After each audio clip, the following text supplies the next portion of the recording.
Local legal experts say they were surprised to see the jury come back so quickly. Expected tomorrow, maybe the day after.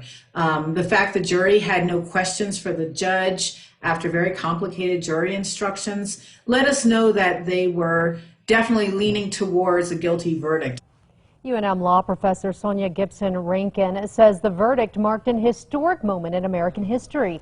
But the legal proceedings are far from over. In the near term, the judge still needs to pass sentencing, but there is also Chauvin's right to appeal.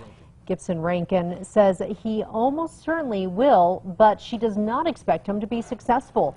Meanwhile, the professor says she's looking forward to the conversation about criminal justice reform that will come in the wake of the trial. Not just in more training for law enforcement, but a culture shift towards actual justice and fairness in our criminal justice system. Minnesota law allowed the jury to convict Chauvin on all 3 charges, second and third degree murder and manslaughter, if they believe Chauvin's actions met the definitions for all 3 crimes.